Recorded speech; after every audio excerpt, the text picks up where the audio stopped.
Hey guys, on this episode of EdTech, we're going to be talking with the crew, Ernie Bailey, Rob Raspberry, Scott Tyner, and James King, as we talk about Zoom, its back-end integration features, and how this is affecting classrooms. All this and more on EdTech. The network for the AV industry. What are you listening to? This is AV. This is AVNation. This is AVNation. This is EdTech, episode 93, Zooming Along.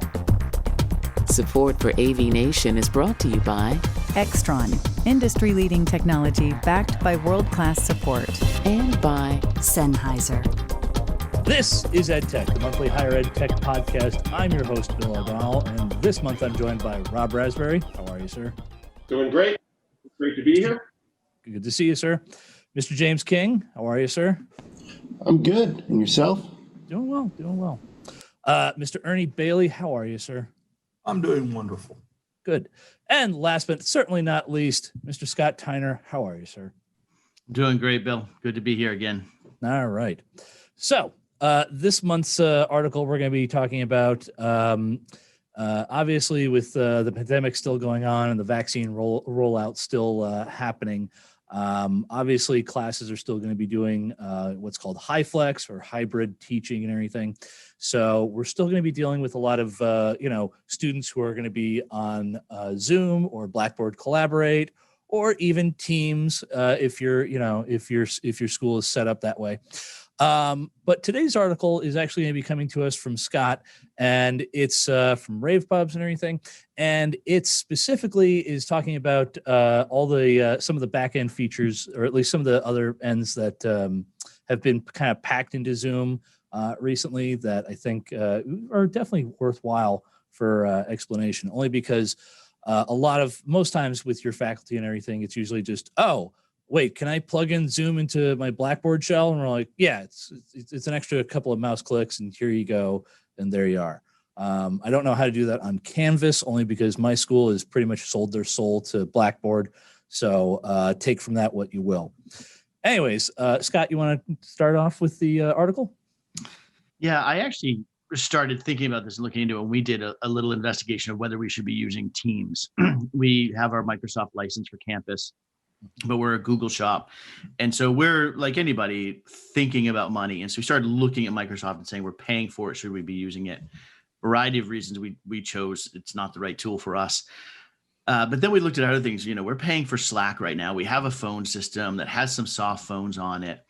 But when we started to look into Zoom more and more, we realized the Zoom phone is actually fantastic. And as you look into it, there's amazing reviews. As I said in the article, a number of listservs that I'm on, a small college listserv, a large college listserv, a telephony one, had a surprising number of people who were saying, no, we just switched over to Zoom phone and it was great. There's some question about the cost of it, and I don't know that we've really looked into the cost of it. But the other feature that I was really amazed at is the chat functions. We're a heavy Slack campus. And I was really surprised when you popped into the chat to see the channel features that you can do. My team was very concerned that GIFs were still in it, and there are. That was a major deciding factor. I think it has some room to grow still, but it amazed me because 2 years ago, I thought Zoom's a good product, but boy, there's so many video products out there. And it's really interesting to me to see a company who is forward thinking and really thinking about that whole UCC market and how they can move into it. So I don't know if other people have used the phone or not, or used chat features, but we're now recommending chat in Zoom over Slack or GChat. So we, as far as I know, we are using the Zoom phone. I did hear about that. I'm not involved with it, so I don't know the whole setup or much about it, but I do know we did use it for a while, and we might still be using it. My thing is, and I haven't done enough research in this, so Scott, maybe you can answer this, is how does it handle emergency calls? What if you need to call 911? Can it do that? Because I know on our campus, our 911 dials right to our police station. and the police can pull up where that person is. So if I call from my office phone, call 911, it's going to the police station. They know I'm in my office on this floor in this wing. They have that all in their database. Can that be done with this Zoom?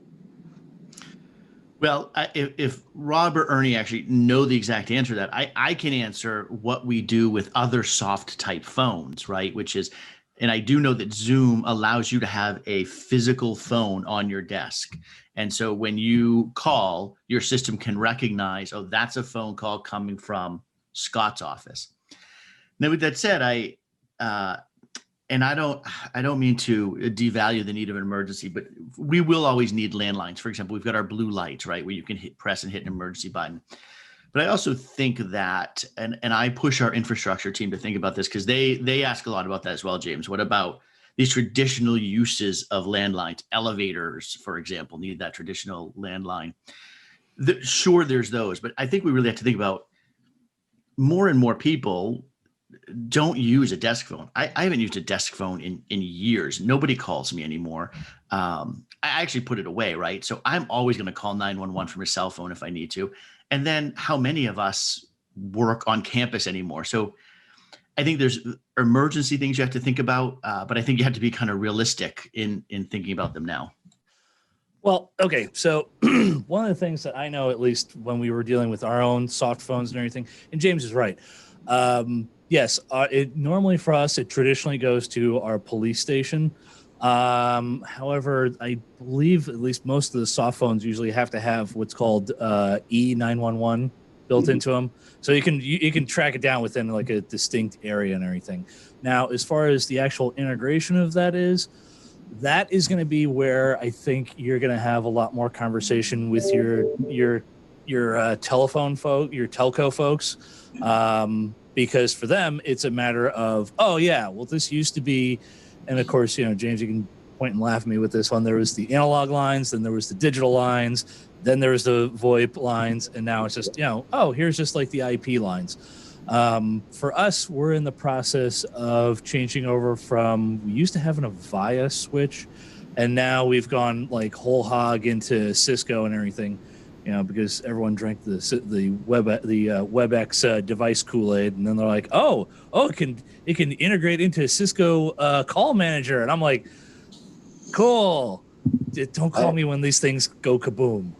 I've actually heard about Cisco, and we are a Avaya shop as well, but I again believe there's talks of switching. Yeah. Don't know the full details again out of my realm, but I do understand the analog, digital, VoIP, all that stuff. And I know we were Avaya, and I have heard Cisco being talked about, but again, don't know any details. In either case, it's going to be a major changeover. So Scott, one of the things that I was kind of toying around with, one of our big winter break projects was we renovated our ballrooms, which involved quite a bit of cursing and screaming, but thankfully it wasn't me. It was our contractors doing it because they had to replace a couple of 23 foot diagonal screens, which might add from daylight. Those things are awesome. We got the nice parallax screens and everything. And they also weigh around 700 pounds. But while we were doing that, we decided to also add in from Vadio, we got what's called their AV Bridge Mini. Now, if you guys haven't seen this thing, it's a half rack size little unit and everything. It's PoE. And for the most part, you can it's like a USB breakout box on steroids. We were able to get it to play around with Zoom, no problem. Teams, it wasn't an issue. It was actually kind of nice because I kept thinking like, oh, okay, here we go. I'm gonna have to get a driver update, or I'm gonna have to go into the menu and start selecting things. No, popped right up.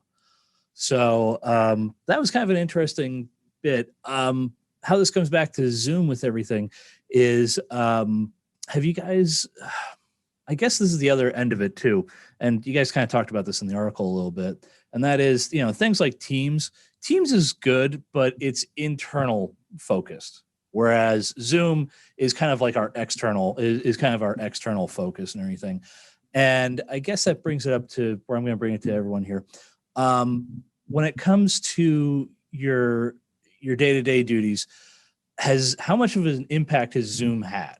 And of course, with everyone, it should be like, oh, well, yeah, we're doing this. Oh, it's done that. Yes, but the fun part is that for us, every now and then, we have like a board of trustees meeting, and I almost want to look and say, oh, well, yeah, we want to do stuff on Zoom. And I'm like, are they already in the system? Do they already have a laptop? Yeah. Can't we do this on Teams? And they're like, oh, but it's just easier to just do Zoom. And I'm like, okay. I know Scott's already laughing. He's just like, you poor son of a. I think you hit it right there, Bill, and Scott also hit it on his article, which also I want to say was a great article, Scott, is it just works. It just works. Yeah. Like, that's the key. Yeah. Yeah. We've got people that much prefer Zoom over anything else. Yes, we're internally for staff, and on the hospital side, we're Teams based. The academic side is supposedly Blackboard Collaborate, at least for student facing things. But we added Zoom at the beginning of Collaborate. I think I mentioned beforehand, I may have said it here before. We went from 0 Zoom licenses on March the 1st. Now I'm getting ready to renew a license for 1,150 Zoom licenses count. I went from 0 to 4 webinar licenses. I've got several of their room connectors so we can tie it into the Cisco hard codec rooms if we need to. Yeah, because Zoom works. That it's just that simple. It works. It's easy. People know how to use it. They use it at home. Scott mentioned that. You use it at home.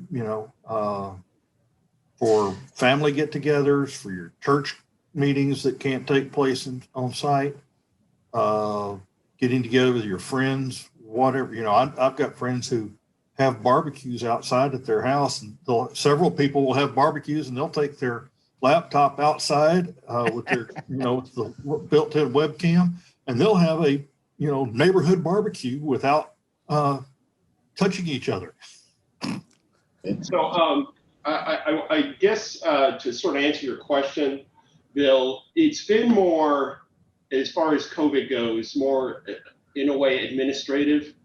We're a little different at Drexel because my video collaboration team had already had Zoom, and it was like a small, we had a person who was a former director that believed in Zoom and tried to get different departments to buy in, and they bought in and they got a little instance of it. And then a year later, a couple of years ago, they decided to go with an enterprise. So we sort of were ahead of the curve on that.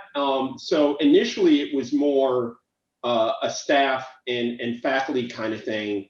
And then when COVID hit, obviously classes, the students, the usage went up astronomically, but we were sort of prepared for it. So a lot of our support is students logging in, this kind of stuff, very basic stuff. But what seemed to gain traction was the webinars, Ernie, I think you mentioned that before, the town halls, that kind of stuff, that kind of usage went up quite a bit. And what was interesting, this is sort of weird, is that half my team ended up being remote. So there were only a couple of us on campus. So we had to sort of scramble around to go to the president's office to set stuff up, or go to the provost's office to set stuff up for these town halls. But like you all said, Zoom, just you plug it in and it works. We had some instances where we used Teams Live, which is different than Teams. Don't get the two signals crossed there. And, we had some more challenges with that, with the Teams Live, and we're sort of working on that because Teams Live can be a little more particular with what you plug into it. So we had an AV bridge, we plugged it into a certain town hall, had some issues with it, but with Zoom, plug it in, it just works, it accepts it, it's fantastic. And then just to go back briefly, Scott, to your point, also people need to understand that the phone platform is different than what you already have with your Zoom regular accounts. You can do a phone call. A phone can join into a meeting. But the Zoom platform, the phone platform is its own thing. It gives you specific, associates a number with a specific person. We had sort of looked into it, but you really have to, it's really sort of predicated almost on your telecom infrastructure. So we're still testing that out to see if it's something that might be viable for us. But it's just amazing that Zoom across the board just seems to be pretty much kicking butt. We are having some growing pains with add-ins and things of that sort. But in general, for us, the administration currently and large events has really sort of taken a lot of our resources. Yeah, so that's the thing that we've just in the past couple of days, I've had a couple of like fastballs that have kind of popped up. And for us, it's been kind of like, well, say we want to have a pop-up meeting. And I'm kind of looking at them going, okay. I'm like, you have room X, Y, and Z. Well, yeah, but say we want to go into this room. And in our case, as I say, and Ernie will probably laugh because he's probably dealt with this like I have. There are certain spots that are considered historical buildings. And in you guys are all nodding your heads like, oh yeah, these. So for us, the office of the president decided to have the farm manor turned into the office of the president space. And, imagine like a nice colonial farmhouse that has been slowly updated, but not really.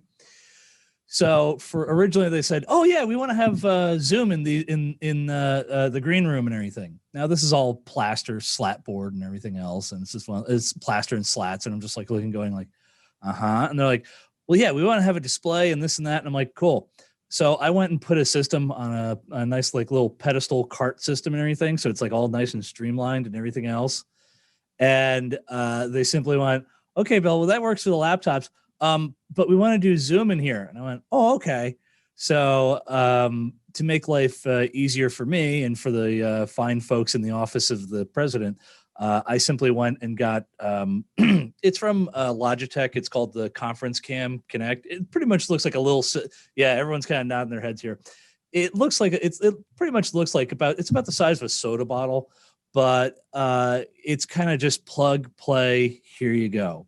And, I'm not trying to boil my job down to plug and play, but when it comes to Zoom and when it comes to, if we were in the corporate world, this would be like C-level executives or high visibility folks. Yeah, I'm not going to go and say, oh yeah, here guys, we're going to put in this WebEx room kit. Oh, okay, cool. Does that do Zoom? Well, it does if you book it in Outlook and do this. No. Just give it to them, plug it into your laptop, plug the laptop up to the TV. Have a nice day. Is it the prettiest? No, but guess what? It's a farmhouse from the 1700s. I am not ripping open those walls because there's historical society stuff that I have to deal with that I'm just going. I'm like, no. I'm not busting my brain. I know you're all looking at me going, interesting. And there's some other folks I'm sure that like are going to listen to this podcast and go, wow, Bill, that's either genius or lazy, to which I say it's both. It's funny how schools are different. So we have our students coming back. We had all our students here last semester. We have our students coming back in 2 weeks. But we have 0 meetings on campus, 0 in-person meetings. They're all done virtually. And so we have, if we've done any work in a conference room, it's to convert it to a classroom just because we need more space. But, going back to your question about Zoom, we essentially have a person, our trainer, who has become our Zoom support person. And like Ernie and others, right, a year ago it's funny to laugh about, we had 25 Zoom licenses that we'd move around. And now we have a site license, so we don't have to worry about it. We have, like you, 3 or 4 webinar accounts. But everything for our campus, all meetings are done virtually. So actually, that's the other thing, Scott, I'm going to ask. And this is something for the entire group. Before it was just like, oh yeah, well, there is that, this and this. And now we have like one of our part-timers, which his job was just taking care of this one, record and playback, kind of speech presentation training classroom. And now his job has been transformed to where all he does is just handle Zoom and WebEx support. That's it. Like, you know, if it's a large scale meeting, he's always in there like monitoring the thing. If it's a WebEx session or something like that, he's the one pushing the slides and everything. So like the presenter can just be like, oh yeah, next slide. So it is kind of an interesting changeover. And that's just something I want to ask you guys, like, and I think we've already kind of answered this, but in the future, do you see it where it's like, yeah, one of your staff, yeah, that's all you're going to be doing now is just handling, you know, Zoom support? That's pretty much where we are. You know, we've got one guy assigned to basically be Zoom support. If he needs help, he brings other team members in if he's getting overloaded, but he handles it very well. A lot of the campuses learn just to, you know, get a hold of him if they need him, if they're going to be doing something. So it's been very good. Now, one thing that we've learned is, you know, because Zoom has been so easy to use, and you know, we used to do a lot of what we call, you know, hardware-based video conferencing between our campuses and some of our area health education centers, our regional programs, things like that. But it's gotten so much, and you know, we were paying an annual maintenance fee to Cisco to keep our firmware updated and make sure all of our gear worked. We are working to get rid of every piece of, you know, every hardware codec that we've got on the academic side. Yes, they're still needed for telemedicine, if you've got to plug in a stethoscope or an otoscope or whatever. So they can have them.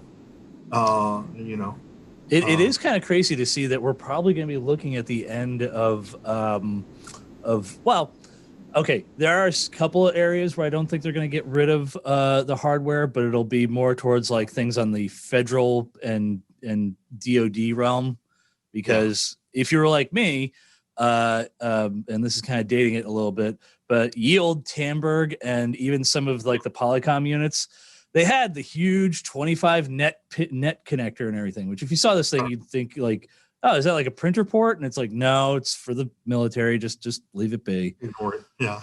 Yeah. But yeah, for the most part, you're going to be seeing, honestly, I would say like, you know, ironically, the folks who actually used to be the federal sales portion of Tamberg actually went and were the founders of PEXIP, which if you've ever dealt with them, they were always all soft codec. Like for them, it was, you know, here we have a software bridge, we have a software codec, this and that. And, you know, obviously now I look at it and I go, Zoom kind of ate your guys' lunch on the large scale Zoom enterprise made side. them work. Zoom made it usable. You know, when we first started looking at those, you know, you didn't have the bandwidth or anything else on the soft codec side from Tamberg and Cisco after they bought them out. Now they do now with, you know, since they've moved their soft codec over to their WebEx side, and every time I see a new version of it, it looks more and more like Zoom.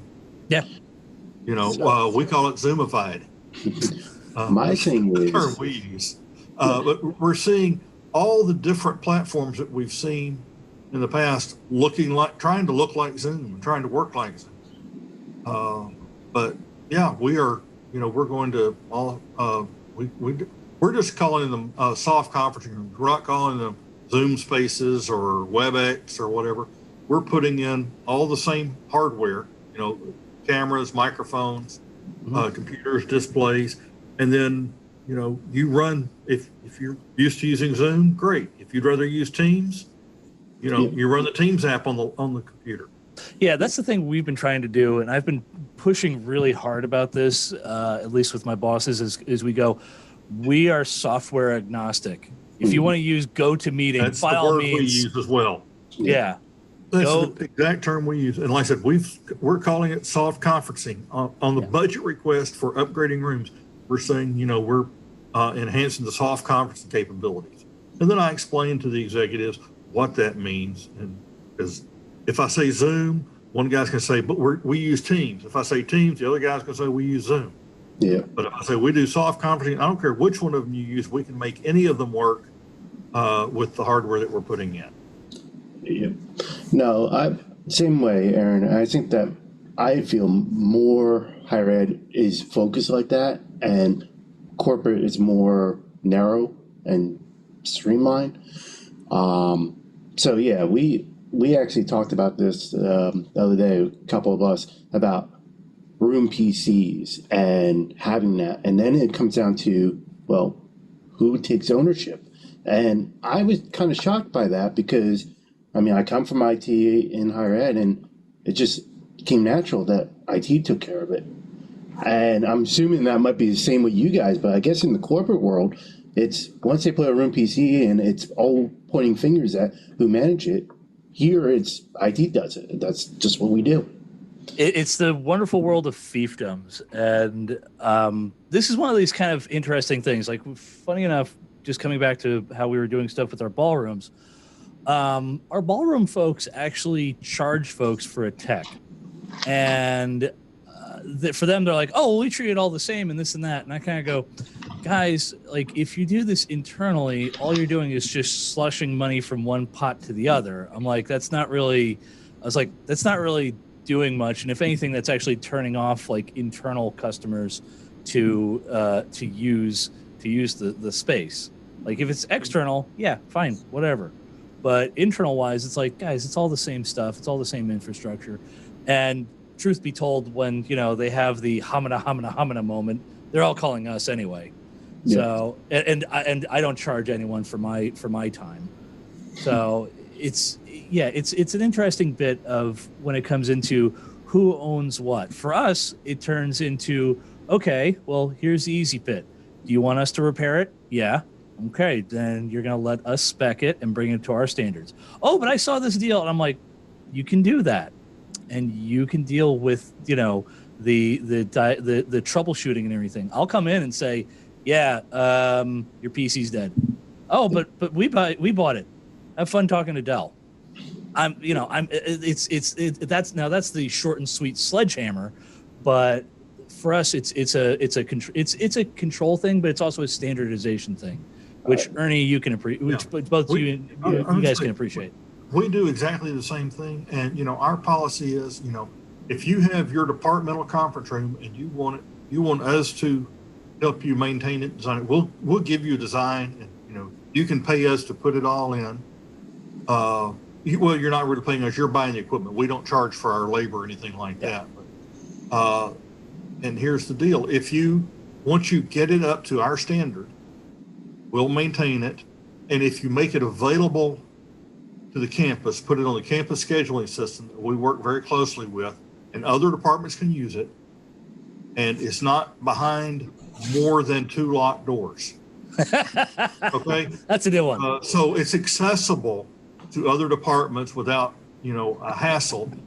Then we will handle upgrades of the hardware as well. We'll put it into our rotation. So in 7 years your display is replaced, or in 3 years your document camera is replaced. Whatever. We maintain life cycles for all the different pieces of equipment, and we'll keep it current as long as it is a true campus resource and not your departmental resource. If you want to keep it in your department, we'll still help you maintain it and tell you what you need to do. But every time you need something new, you buy it, not us. Yeah. We're kind of the same way, like Ernie, like we'll help anybody out, but a lot of offices or conference rooms that are within a department area, the department buys the equipment, we specs it, we say this is what you should do. PCs are college purchase them. Actually, even if a department wants to buy a PC, IT needs to approve it. So they actually have to send it to IT saying, we need this computer, and IT has to approve it or deny it for whatever reason. Ours is you buy the PC from the IT department on campus. We've got an asset management team that does all the IT purchases for the entire campus. If you don't want the brand that we buy, there's a tax added to it, usually like $500 if you want an off-brand computer, and we've got researchers that, for their grants or whatever have to have something very specific. And their grant is charged an additional $500 for them to have that particular PC. Because, we're a Dell house, and everyone on IT is Dell certified. We can do warranty repairs, replacements. We maintain replacement parts on campus, so most things can be fixed in an hour or so. What he doesn't tell folks is that it's literally labeled as a PETA fee. But going back to the ownership thing, we actually, kind of like your ballroom, Bill, thing is, we have a campus center theater, and we had many hands in that room. Our performing arts center would have events there, and they would set up the equipment one way. And then our production people would have events there, and they would set the equipment up completely different. And then the AV team would always get called and go, nothing's working.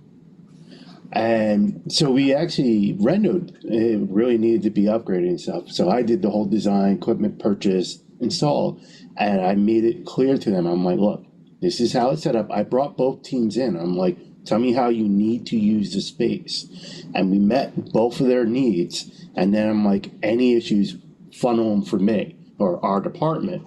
So we have a central location of who's handling any fixes.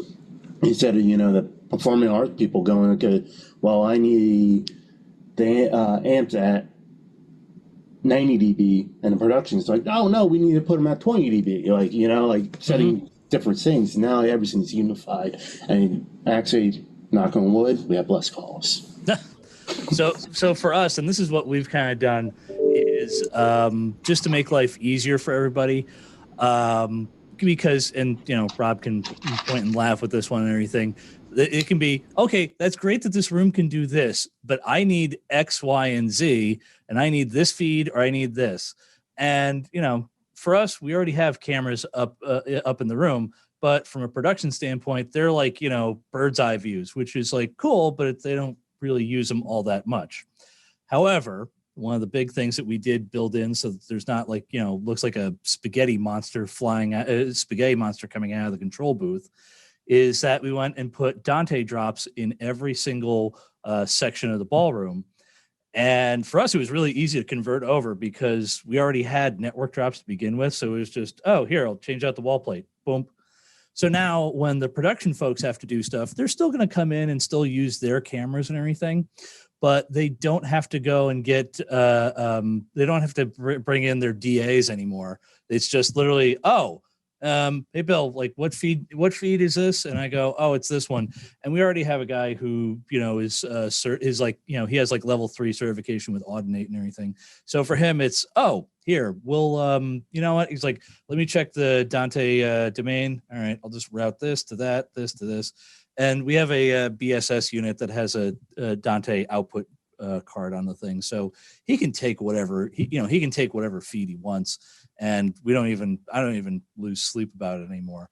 But just coming back to it, the fun one is that, and we already have to start hammering this out, is that we put in the AV bridge or the AV mini bridge, and they said, oh, that's cool. So what if if the faculty just wanted to bring in their laptop and just plug it into the screen and have a Zoom session? How do we do that? And I kind of looked at everything and I went, okay, so that's a USB 3 extender and this, and I'm like, that's like almost, I told the guys, I'm like, that's an extra automatic 10 grand. And they're like, but we just did this. And I'm like, yeah.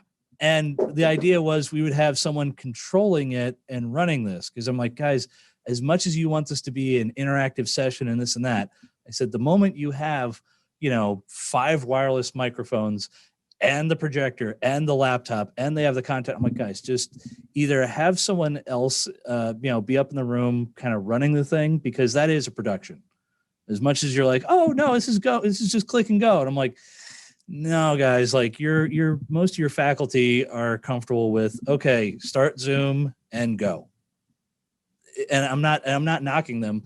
Think of it this way. You're talking about folks who have MFAs or PhDs or at least a master's or something like that. They're very focused with their stuff. And usually they're going to have enough time to get to their classroom, log in, set up stuff and go.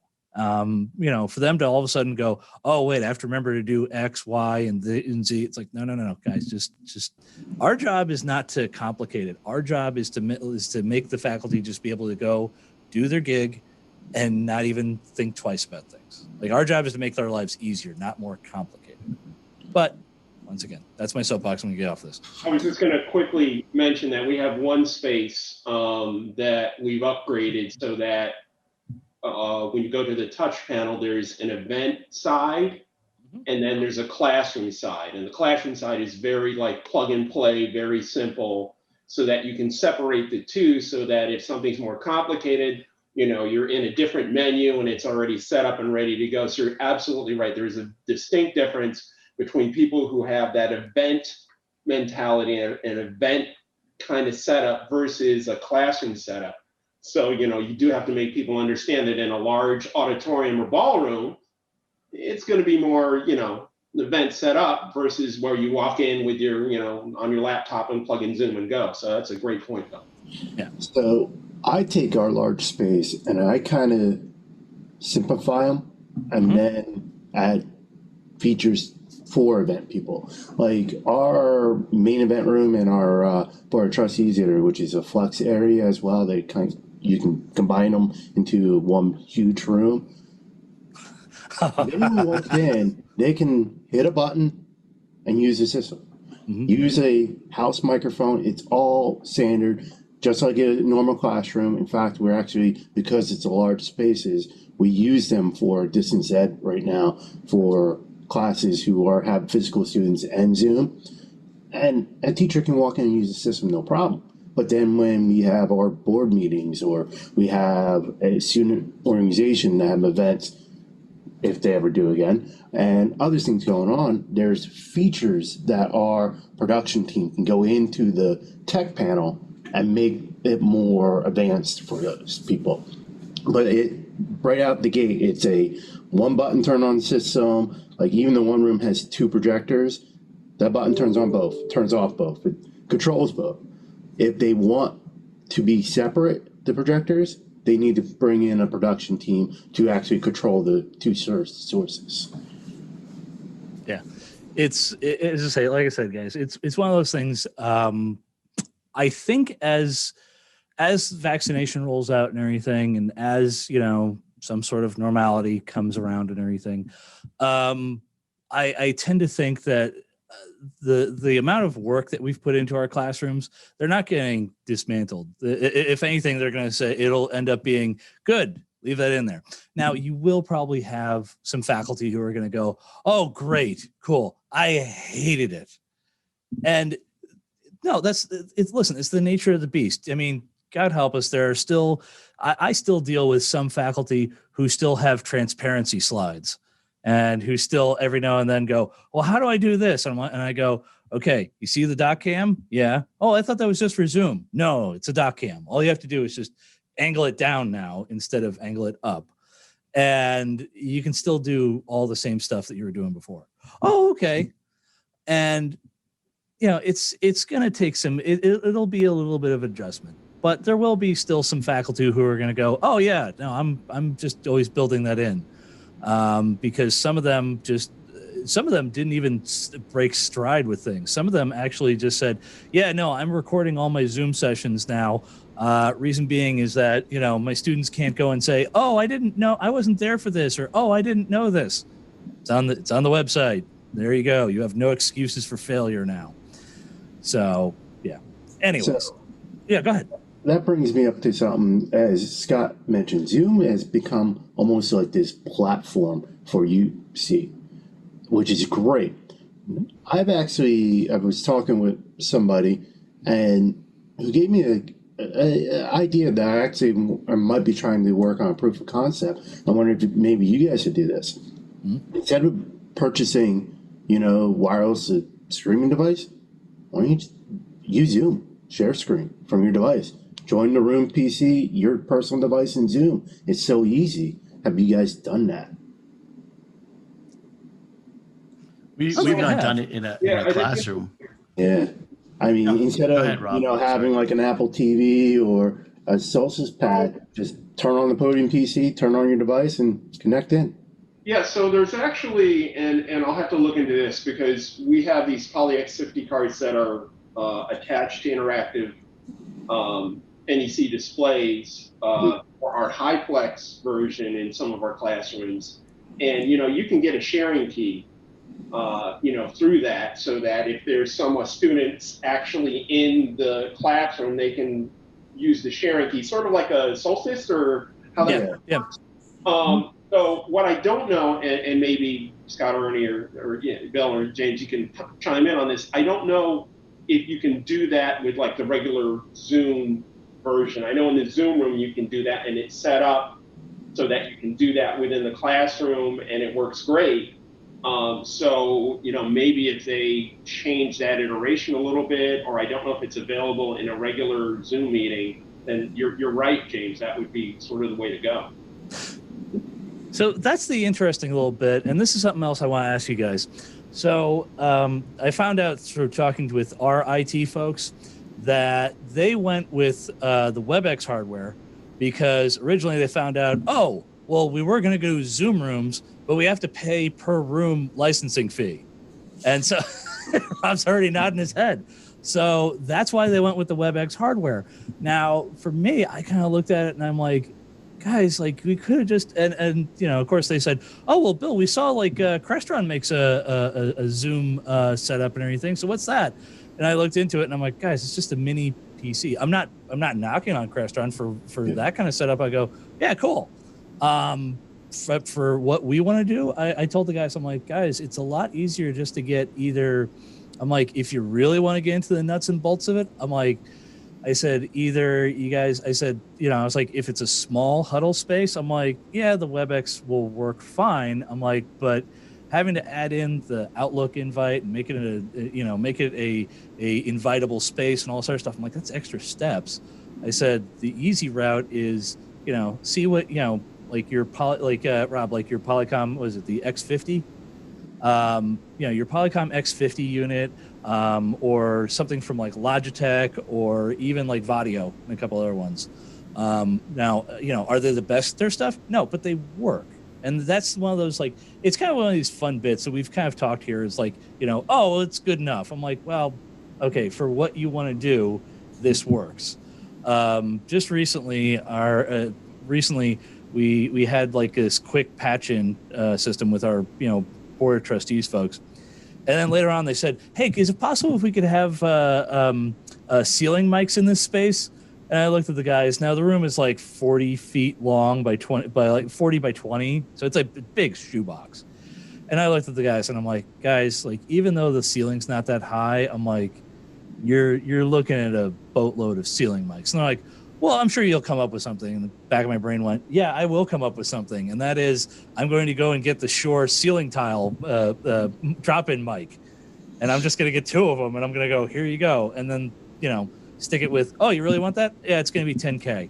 And their jaw will drop. And I'll go, you guys wanted this. But once again, I'm not baking my brain with this thing. Now, it might turn into where we end up getting like the 710 or something like that, which if you've seen it, and I have to laugh. Joe Way showed this off to me in 1 or 2 of his spaces and everything. And it's, it's the big honking bar. But at the same time, the nice part is that it's Dante enabled. So it's just network drop, have a nice day, here you go, whatever. I would love to go with those routes. I even looked at SEM Audio, who kind of has a similar, but they're more economic, friendly financially. But still, like, I was looking at one in our classrooms to do a SEM Audio system in there. Like you said, Bill, you're looking at least $2,000 for that, and that's on the cheap end. Mm-hmm. And it's like, how do you justify that? Yeah, it's one of those bits where, and actually this is kind of the other fun bit. So one of the things that we used to have for the production folks was this thing where they would actually have the catch box, which was, if you saw the thing, it's a cool little device. You put the mic transmitter into this unit and everything. And it had like a little accelerometer, so when you tossed it, it would automatically mute and some of this other stuff. and it's cool. In the era of COVID, that thing is staying on the shelf until further notice. Yeah. However, the thing I saw that Biamp did, which I was like, that's a smart move on their part, is they actually bought this company. If I remember right, I believe it's like Talk Everywhere or Mic Everywhere. Pretty much, it's essentially this little. It's a little box that has a XLR output and a network input. And what it does is they have an app that you can download on the App Store, whether it's Apple or Google or whatever. And pretty much it turns everyone's smartphone, as long as it's, on the same Wi-Fi network and everything, you can actually go and control everyone. Like basically everyone can use their smartphone as a mic in the audience, which is cool. Mic. Yeah. Oh, crowd mics. That's what it is. Yeah. Sorry. It was one of those ones where I'm like, Biamp did a really smart job with that. Because I've actually looked at them. I've heard that it's not polished yet. Oh. I haven't actually demoed it or anything. I'm just talking to a couple people. I heard it's not polished yet, but it sounds like everyone I talk to is sitting on their heels waiting for it to get polished. And I think Biamp is polishing it. Yeah. It's one of those things in that from a perspective of, we're still it's one of those things where I'm looking at it going like, yeah, COVID's going to be kind of spurring a couple of these things along. Whereas, if we weren't, it would still just be like, oh yeah, here, like the catch box, or, here, we'll just have a mic out in the audience. Things of that nature. But like I said, it's one of those, for folks who it's like, who are eventually when it gets down the line, I think it'll be kind of a cool thing. Now, do I see that being used for Zoom or anything like that? No. When it comes to like large scale events like that, it's still going to be, you're still going to have production folks who are going to be handling all that. And you'll still have someone, Rob will be yelling at someone being like, get over there, get over to that, go cover that person. Why don't we have someone over there? Yeah, exactly. But like I said, it's just one of those fun bits that I got a kick out of. That being said, guys, we are coming up to a bit of time here. So just to wrap everything up, folks, I'm going to go around the room. Folks, I was going to say, Rob, we'll start with Rob. Where can the fine folks find you at? LinkedIn, best spot. Yeah. There you go. James?